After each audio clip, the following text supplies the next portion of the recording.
there we are. So we're on YouTube right now, and we're going to compare the new the new Twitch setup to what I actually have on YouTube. So, customized channel YouTube Studio. This is some nice behind-the-scenes stuff here.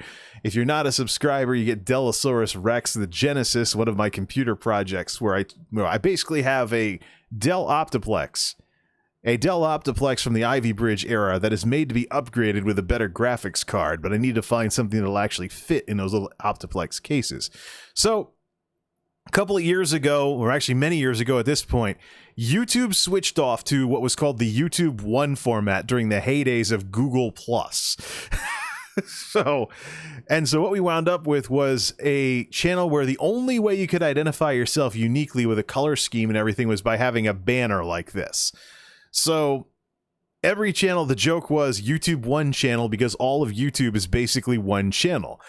So what we have here is basically playlists, and playlists are how you arrange things, and there's a couple of things that are in some areas here and there. You can have links across the top. I have cross links between YouTube and Twitch. Also have Twitter, blog, Patreon, and my hidden Daily Motion, not so hidden actually, Daily Motion channel. I say hidden because Daily Motion is a platform that does not support UGC anymore. It supports commercial content.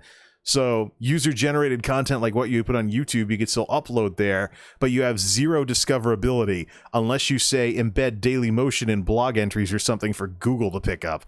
So channels I like, this changes based on folks in the list. Lon TV does computer stuff. Testing Games is gaming. Adored TV. All right, guys, how's it going? Today, we're going to talk about AMD and how AMD is so much better than Intel. Okay, I can't do a Scottish accent worth a crap, but Adored TV, guy's awesome. He should be a Twitch streamer, but quite frankly, he basically does podcasty videos instead, so close enough. Joanne Tech Lover, I believe she's streaming Octopath Traveler right now, actually, but she's, she did the stuff with Newegg, and now she had a channel on YouTube for years. S-Fan, of course, he's got his channel going. Budget Bills. Hayden Quinn, forgot who he was. Jay Leno's Garage, Ashens, LGR, though. Hayden Quinn, I think it might be a tech guy or something. A lot of tech stuff over there. So you have your uploads list, which has basically where I send the best of the radio style clips over there because of this sort of stuff. Featured content, special playlists for specific stuff that I want to promote as well. Twitch crossover content is anything from here, which is a lot lately. I've been very surprised at just how useful Twitch is, even if you're an itty-bitty streamer, for just generating video content. If you do podcasty stuff in the first place, Twitch content, you can go over there, just use the clip thing and send it over, kind of like what Asmongold used to do. But of course, the thumbnails are going to be kind of blah. But anyways, but kind of like Asmongold with all those clips and stuff that basically put the algorithm in his back pocket because all that stuff went out there, and now basically YouTube knows who Asmongold is, so. Like we did that the other night when we searched for World of Warcraft, and we found an Asmongold video very close to the top of the results. That's what happens when you feed the beast known as the YouTube algorithm. Wacky World of Multimedia J, my over-the-shoulder tech series, it actually has some attempt at thumbnails. What's this doing here? Maybe I never put up a proper thumbnail for that one. Strangely enough, my channel does not benefit from thumbnails. That's in the analytics. We've gone over that before. It's almost like human beings like content more than anything else. But you see the general format here as I go through all of this. So there's the gaming stuff as well. Parody people from time to time, playlists, and then the most popular videos. Windows 8 versus the Delosaurus is about to lose the #2 spot to Geek House Laundry with the Magic Chef portable washer. But you notice the general format here. It's all playlists and stuff. It scales to the size of your screen, and there's stuff at the top, stuff on the side. Here is Twitch. And now we're going to start getting the endless mirrors effect here. Yep, here we go. Because you actually see part of the stream up here now. Multimedia J is streaming just chatting. Watch now at 3 viewers. Hi, viewers. Then we got followers. Boy, this looks familiar. Where have I seen this before? Look, just because maybe these folks take a few hints from YouTube doesn't necessarily mean that it's a bad thing. So home, about, schedule, videos, chat. Chat now is something that you have to pop up. So it, man, this is going to get annoying. Well, I think we're running out of stuff to do the endless mirrors. Uh-oh, now it's going down the side. It's an interesting setup that it has, yeah. So, ladies and gentlemen, people wanted me to do React content. Here we are. I'm reacting to my web browser and comparing how it looks, how the new YouTube setup looks. Oh, there's Joanne. Yay, Octopath for people that are into JRPGs and stuff. So, we have home, about, schedule, videos, chat. This looks interesting. Multimedia J suggests these streamers. So this is across the bottom. This is across the bottom versus going down the side for channels I like. But this is auto-generated based on folks I've watched a lot of. It doesn't I did not pick all of these people.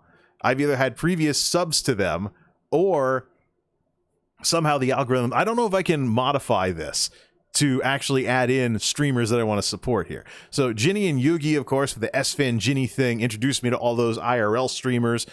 With Korean IRL streamers, the big thing I'm curious about with them is, yeah, they have a lot of influence from the United States because of the West and everything. But it's interesting to see the things they do differently than us that still are pretty cool. Like, I've been curious about things like metal chopsticks and eating differently and cutting food with scissors at the table. It'd be kind of bizarre if we did that over here, but it makes perfect sense. So you have Mizkif, who's of course done the whole thing with Mario 64 and all that other stuff lately, plus him and S-Fan are friends. Lucky Ghost TV is an Elder Scrolls Online streamer and very, very beginner friendly. Unlike me, though, he actually follows the meta, so he works on builds, build guides, all kinds of other stuff, and is an extremely friendly guy. Digital Bob, Larry the Cable Guy on Twitch playing World of Warcraft or Farming Simulator. Enough said. Joanne is, of course, the Joanne from Newegg back in the day and YouTube and whatnot. She's relatively new to streaming, doing some basic game streaming with Octopath Traveler, a Square Enix RPG that is inspired by the 1990s SNES era JRPGs. Vindalia, unfortunately, had to take a break from streaming, but she streams ESO around sunrise, so oftentimes I'd have her stream going, and when I was up super late. S-Fan, of course, he does his thing with World of Warcraft and other stuff, and Trainwrecks. There's a lot that I very sharply disagree with Trainwrecks on. I am an enemy of Squad W. I do not support the Squad W thing. We would be really, really ugly in a debate against each other. But part of keeping an open mind is understanding what people that don't agree with you, where they're coming from, and what powers their viewpoints.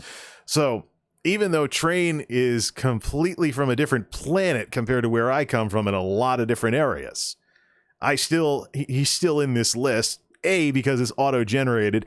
B, because, well, sometimes you got to keep an eye on stuff like that. Plus, the Scuffed podcast and whatnot.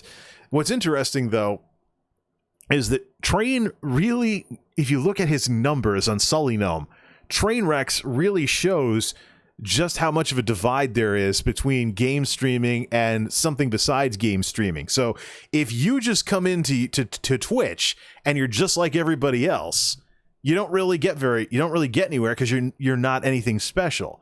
But if you actually try to develop some show flow and some other stuff like that, then yes, you get a little better at things, and you start to stick out from the crowd, so to speak, instead of being the umpteenth person streaming Call of Duty. I'm actually curious how many of these gaming streamers, these big ones, are going to reconsider some of what they do. That's kind of just something that they do because a lot of other streamers do that. Like, oh, we're going to start with recap, then we're going to play this game for 10 hours. Wait a minute there. But then again, I'm very biased. I'll gladly admit that, coming over from YouTube. So I'm from an environment where there's more DMCA stuff, and there's more other stuff like that. There's more emphasis on needing to do show flow and put on a show. Don't just sit there. Make sure that when your audience tunes in, they have something interesting to watch all the time. I'm surprised Pokemon's not showing up in this list. I've tuned into her stream a couple of times, and I've certainly mentioned her a few times on here. Very concerned about where her channel's going to go, particularly after the DMCA thing and with the drama she's putting up with. Multimedia J's recently streamed categories, just chatting and ESO. I imagine if I play more games, those will show up there. What's under about? Oh, everything that used to be underneath the video player. This is a problem, because now the thing with designing things like this, and maybe with Mixer can take a hint as well. We talked about Mixer as the main discussion earlier for Mixer's golden moment. That'll be in the VOD, and it'll eventually make it over to YouTube as well. I gotta get to work on this stuff after I call it for the night here. So there's a certain something or another in web design where if there are more clicks, then if you need more clicks to do something, you're less likely to do that. So this used to be where everything went, and it was right underneath the stream all the time. But now that it's an extra click, I'm wondering how much less people are going to be reading these things, particularly the tips and donos button for these big streamers, now that it takes an extra click in order to get over there. So that's the question I have here. And yes, that's an F-bomb in there. The robot, yes, that's an F-bomb command in there. My chat robots are programmed to comically respond to people telling them to F off. So, as a matter of fact, let's demonstrate it. Hashtag F-bomb, baby. Stream Elements know you. I don't know. Stupid sense of humor. I don't know.